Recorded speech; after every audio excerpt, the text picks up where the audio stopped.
Hello, this is the Watchdog, and welcome back to Fun with Watches. If watches weren't fun, you'd only need one. Today we're going to review the Islander ISL-167 Roslyn Dress Diver. Let's start out with the wrist check. Mark Frankel, the owner of Island Watch, always wears two watches, so whenever he does a video, he does a double wrist check. So in honor of him, I always try to do a double wrist check when I do one of his watches.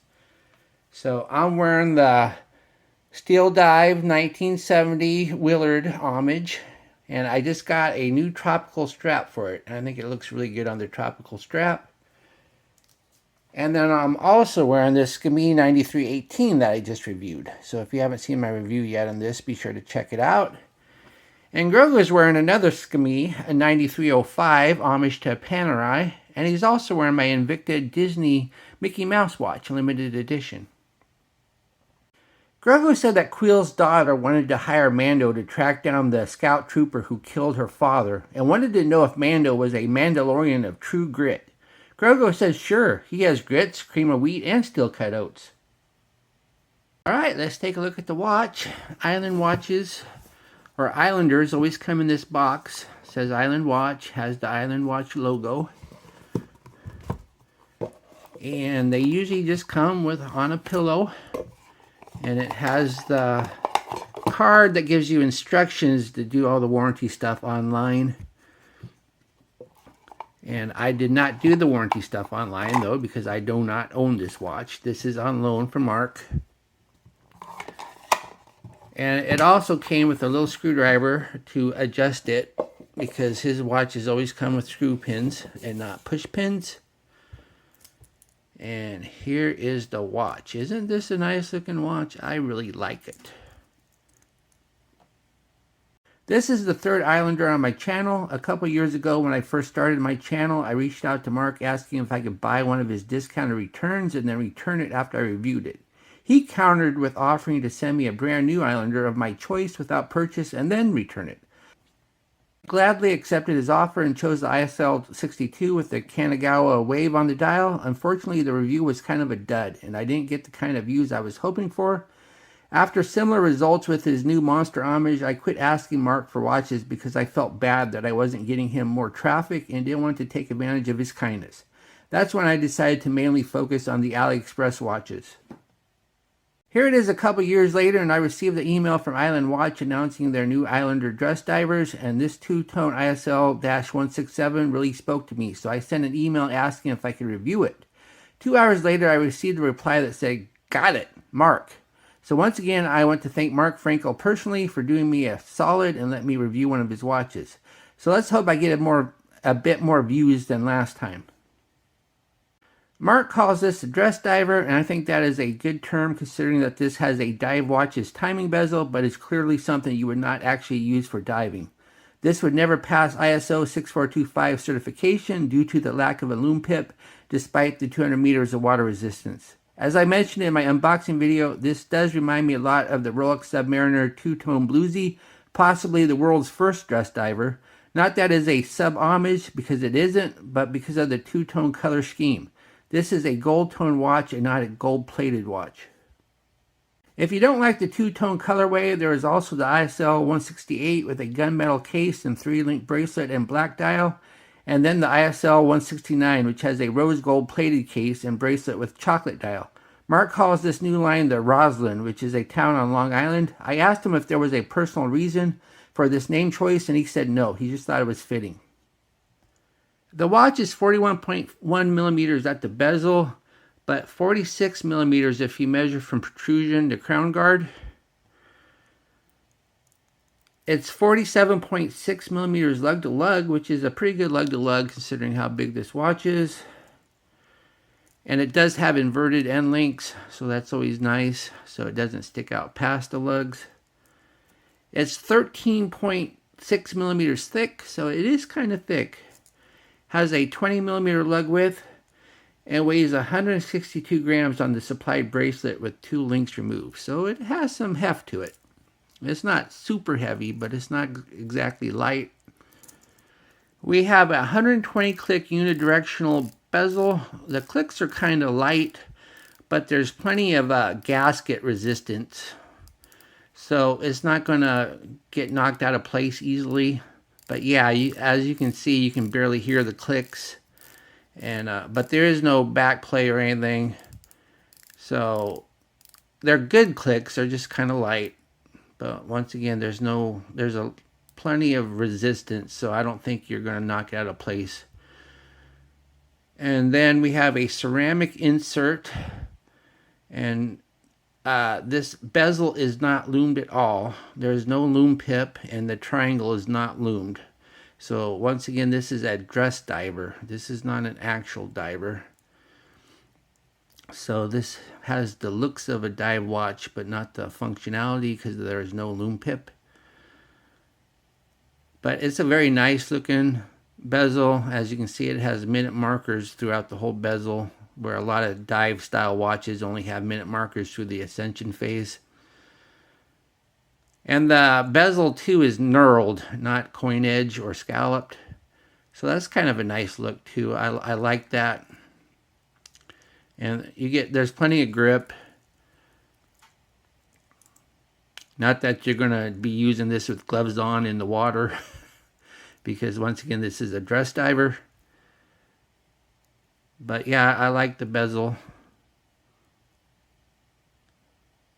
Then the dial, we have a sunburst effect, and it's a really nice shade of blue. Then we have the Islander name and logo up top, applied, and then it says automatic 200 meters, 656 feet.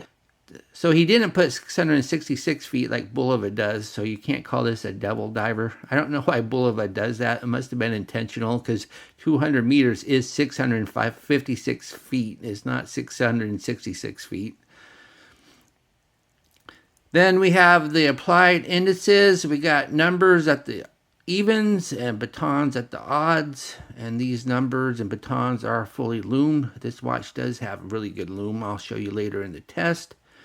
Then on the bottom it says movement NH38.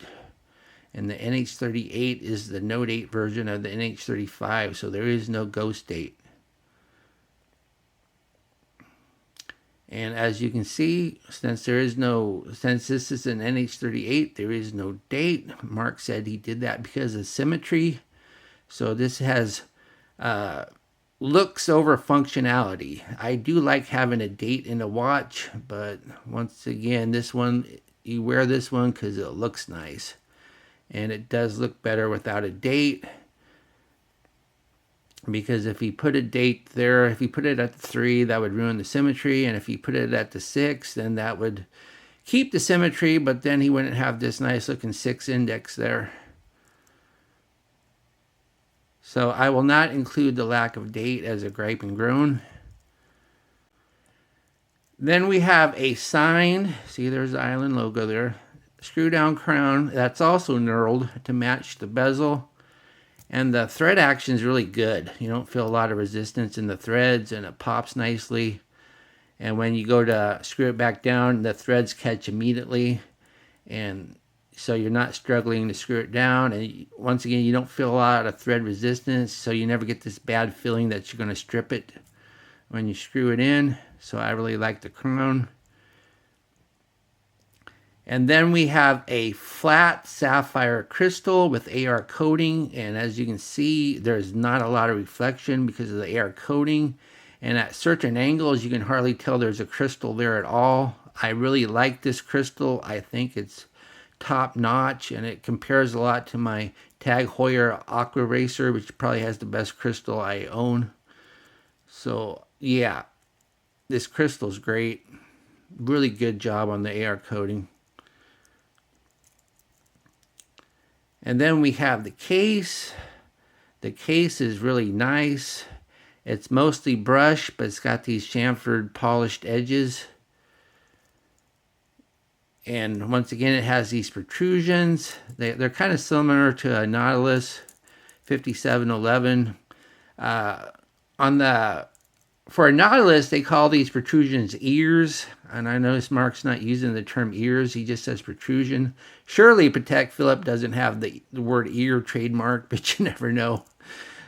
Mark has to be careful about the words he uses. Like, for example, he can't call this a Jubilee bracelet.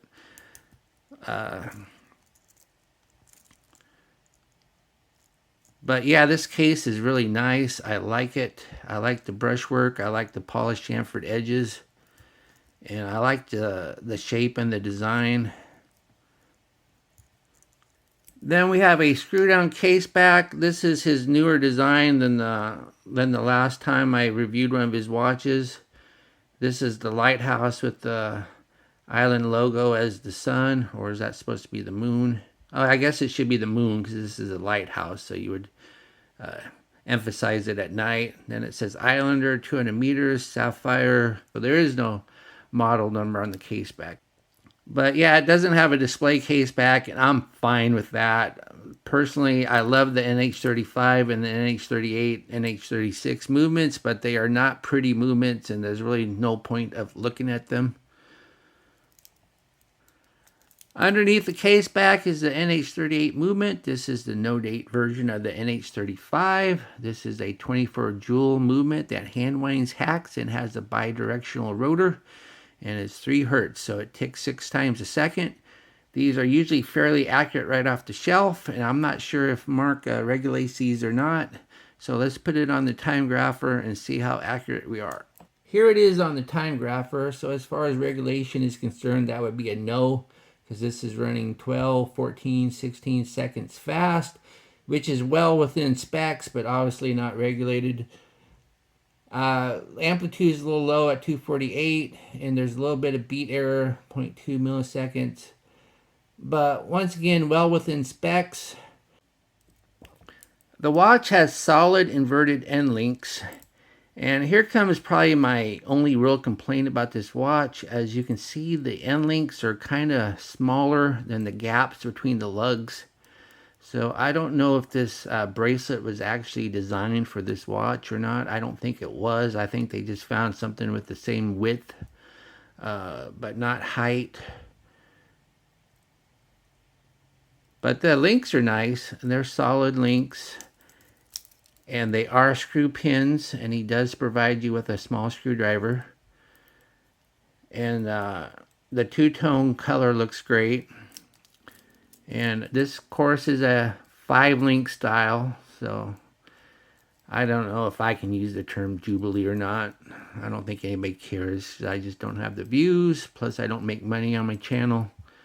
So I'll just say Jubilee style. And but that's just part of the feature of a Jubilee, is it has a lot of flex to it.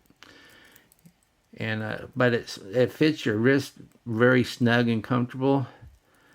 And then we have the clasp. It's a milled lower, pressed upper. And unfortunately, though, the clasp is not a two-tone. So I think this is just a stock clasp, not designed for this watch.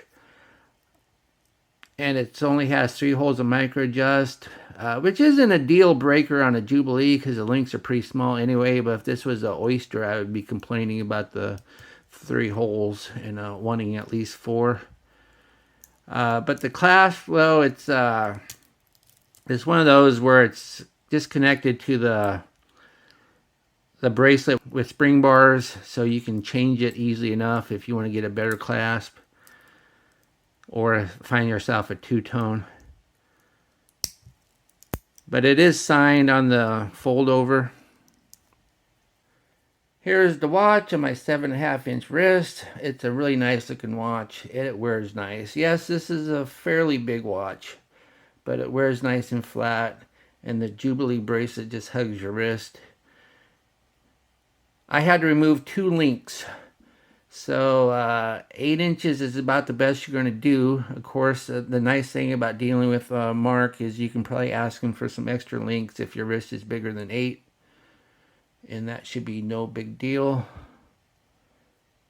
But yeah, that's a really sharp looking watch. This is definitely one of the nicer looking watches I've ever reviewed. I really like the two-tone color. And I don't mind the fact that it's not gold, because gold's just gonna... If I had a real gold watch, every time I banged it against something, I would just see dollar signs float away. Here we are in the Lume room. Just wearing the watch, I knew it had great lume. So instead of wasting time with a solo test, I thought I would instead do a comparison with another dress diver, my Seiko SRPD 59. As we speed up the time, we see both watches start out the gate as strong as can be, with both showing first-rate lume. However, then we notice the two watches start to diverge and the Islander's indices begin to fade, but with the Seiko, it is the hands that are fading. As I always say, when it comes to lume, hands are more important than indices, so this Islander has the better lume of the two because its hands are better than the Seiko's, even though the Seiko has better indices.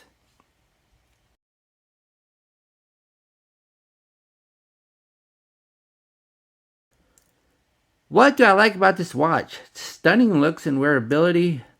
It has lume better than a Seiko 5. I really like the sapphire crystal with AR coating. It means you can barely see it at certain angles. I like the fact that it has drilled lugs for easy strap changes. I forgot to mention that during my review, but now you get to see that. And I really think they nailed this blue color, which goes great with the gold tone. What are my gripes and groans? The end links are a little small for the lug gap. The clasp isn't two-tone. And that's about it. I can't really think of a third gripe. I usually try to think of at least three. Do I recommend this watch? Of course, this watch is awesome. I've thoroughly enjoyed my time with this watch. It looks and wears great. If you want the look of a bluesy without spending the 15 grand and don't want an Amish, then this might be the watch for you. $329 is a lot of money for a watch on my channel, but don't forget that first-time buyers get a 10% discount. I would like to thank Mark again for letting me review this watch. Well, thank you again for watching my review of the ISL-167 Roslyn Dress Diver, and I will be back with another review. Be sure and like and subscribe to my channel. Bye.